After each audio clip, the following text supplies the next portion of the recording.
I'm Clint, and welcome to my art fundamental series. In each episode, we're going to be taking a look at a different art fundamental that I think every artist should know. Shading is the topic of this particular episode of Swatches.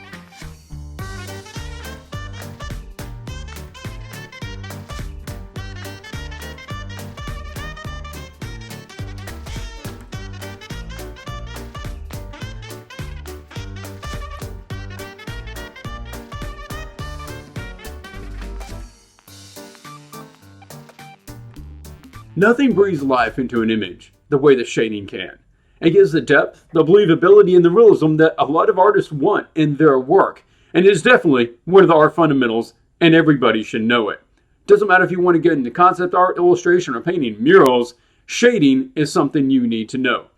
Now, as a recap for my returning viewers, or an introduction for my new ones, let's go ahead and take a look at the list of the other art fundamentals.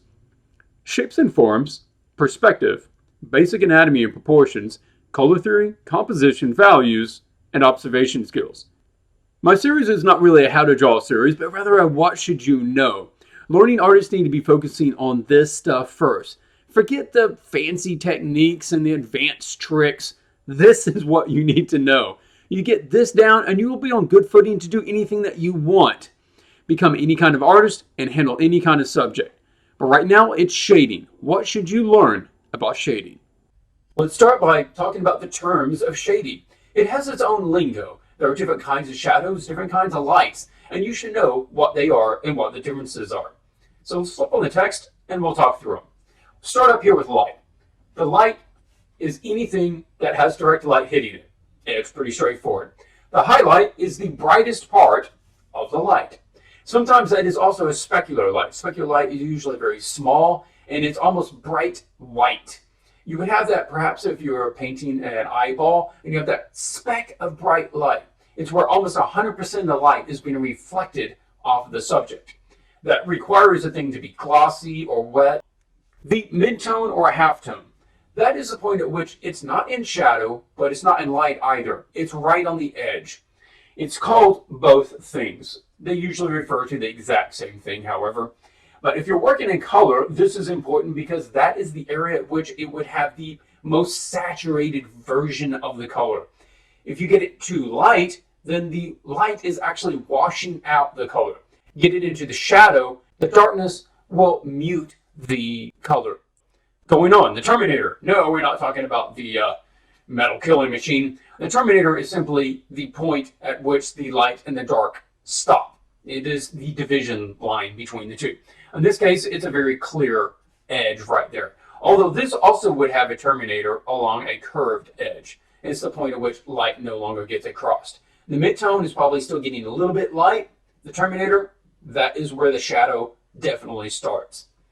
Cast shadow, pretty easy. It's one object overlapping another object in the line of the light path so that it is obscuring the light from hitting it, casting a shadow. Everybody knows what a cast shadow is. Occlusion shadow. You might not know what that is. Occlusion shadow is where light is being occluded from getting into a space. I put pinch shadow down here in parentheses because you can kind of think about it as two objects pinching together so close that the light can't wiggle its way in between them. So it is obscuring it. Now I put here pinched light. Perhaps there's another term for this, but I don't know what it is. It is a lighting shading phenomenon, so I have listed it here under the term pinched light. It is similar to the occlusion shadow, except the opposite. There are times at which, in this case, you have the bottom of that V shape on the end, where the light would bounce down between them, and it actually intensifies down in the crux rather than getting darker. Although the crux is further away from the light source, you would think the things further away would be darker, but this actually gets brighter because the light is bouncing back and forth. It does require that the two objects be fairly light in value so that the light isn't absorbed all the way down. I've seen this on marble statues before. You can take a look. Often on the corners are actually fairly bright, and it's because the light is hitting and it's bouncing between the two of them, and it actually brightens the inside corners more than the outside. It's a cool phenomenon. Just keep your eye out for it. Bounce light. Bounce light is also called reflected light. I've listed it both so that you know both terms. Simply, light is coming down here, and it's hitting this floor, and it's bouncing up, and it is hitting that. So you can see that it's actually brighter right here by the bottom than it is up here a bit higher. Also, there's some bounce light on the floor where the light is hitting this and bounce. You can see it here too. It is most often seen on round objects where the light is coming down here, bouncing off of this, and then bouncing back up on that. Be careful though, if you're drawing bounce light or reflected light, not to get it too bright. It shouldn't equal the brightness of direct light, because some light is being lost and being absorbed by that first object that it's bouncing off of. Moving on, core shadow. Core shadow you see in rounded objects. This could be a completely round object like a sphere, or simply a round curve like you have on this S shape, where this is in shadow. However, the core shadow is the darkest part of the shadow. Here we'd actually have a little bounce light on the bottom, so this is a little bit lighter, and then it gets darker, and then it lightens back up again. Core shadow. Next, shadow. Obvious, anything not receiving direct light is in shadow, so all of this would be shadow, a lot of shadow. Light coming down, hitting an object, reflecting off of it, and moving on. It really helps to think about light as an actual thing moving in your scene. You can kind of track what it's doing. It's coming down, it's going to hit this, it's going to bounce away. Here it's going to come down and go inside of that H valley, and it's going to bounce around in there. It's going to hit this side, and then it's going to bounce over and hit that side, and then it's going to bounce down, hit here. So the inside of this is actually a bit brighter than what you might think. Same thing for like here. The light is going to come down and hit this side of the N, and then bounce over and hit the inside of that I. Normally you wouldn't think that I would be that bright, but it would be fairly bright, especially considering how bright the letters are. They're very light gray. With the terms covered, the next thing you should learn is how to shade the basic forms. The basic forms are the structure of almost everything in the world around you, and you definitely need to know how to shade those. Let's flip this off and take a look at this reference photo. This is a sphere, obviously, but there are other basic forms. You have the cylinder, the cone, and the cube. But let's simplify those. There are only two things going on here. It is either a flat surface or a curved surface. Now, obviously, the sphere is all curved surface. The cylinder and the cone both have a collection of curved and flat surfaces. But on this, several thoughts. One is the shadow is always a gradation. On any of the curved surfaces of the basic forms, the shadow is always a gradation. It's going to go from highlight to light to midtone to Terminator to core shadow and to reflected light. The reflected light depends on the surroundings, but we have that here, so I'll include it.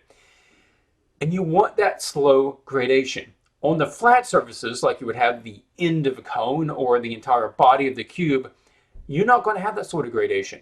You might have a subtle shift from a bit lighter to a bit darker, but it's not going to be this sort of shadow. Some of the things to point out on drawing the curved surfaces like a sphere. Don't draw the shadow directly across the middle of it in a flat line. You almost never have that. You have the light source coming down perpendicular to the object. In that case, if you're seeing this object from a right angle, you would have a line directly across it. But everything would have to be absolutely perfect. Otherwise, you are going to have a curve. That shadow is going to follow the contour, the shape of that form. So here we have that shadow following the contour of the sphere. Moving on, let's talk about lighting for a moment. Lighting and shading are very interconnected. And there are three things that you want to keep consistent in your lighting. That is the direction, the intensity, and the color. Not really talking about color in this video, but let's talk about intensity for a moment. Intensity shows up in two primary ways. One is the contrast between the light and the shadow, and here there's a large contrast, and it is also a sharp definition between the two. You can see a really dark shadow, fairly light light, and the cast shadow is very harsh. So, when the lighting is very close to the subject, you've got to have that high contrast, sharp shadows. However, if the light source is further away, or you're in a diffused situation like a foggy day, then that is going to be lessened.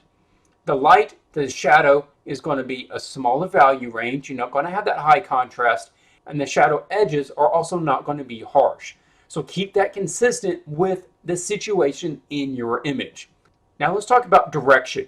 This is an example that is in my ebook. The image on the left was submitted by someone. I'm using it with permission. This is a common thing. Actually, one of the most common mistakes in digital painting and drawing in general is not defining a light source. This has inconsistent lighting due to the fact that it has no defined lighting. Don't fall into that. It's easy to just start painting an eye and an eyebrow and some hair without thinking about where the lighting is. People can get into this sort of micro focus where you're drawing an object and then you move on to the next little spot and the next little object and the next little object. And maybe you shade this one from the left side and this one from the bottom and this one from the top. No, the same light is hitting it all, so you want to keep the lighting consistent through the whole thing. The image on the right is a version that I did of it, where I defined the light source and said, look how much more real you can have. Look how much more believability and look how much more form that you can get. You feel like he has a lot more actual form to him than the one on the left. Inconsistent lighting, where you don't have a defined light source, ends up having a very flat appearance. The last thing I want to talk about is simplifying your subject into basic forms in order to shade them or light them more accurately. The image on the left, again, is from my ebook. It is used with permission, and characters can be complex. However, in your mind, approach it more like what you have here on the right. Think about it in terms of simpler planes, simpler forms.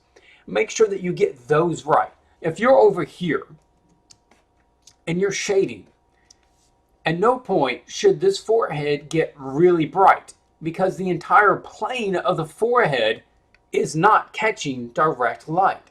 So that area can have lights and darks in it, but it's going to be in a very contained value range, like half a step brighter, half a step darker. And that goes for all of it. All of these planes have their own given value range because the entire area is receiving X amount of light. Don't let the shading get too complex on you. Think about it in simpler terms and break it down that way. You'll have a much easier time rendering your image if you're trying to simplify it and look at the basic forms and then move into the details rather than details first. All right, that is it for this video. I hope you've enjoyed it. I hope you go out there and pick up some books on shading, watch some videos. There's some excellent videos here on YouTube of people that really go into shading and talk about more nuances to it. But if you've enjoyed this series, please give it a thumbs up and let YouTube know that you should recommend it to more people. Check out the other videos that I have, especially the ones in the Art Fundamentals series.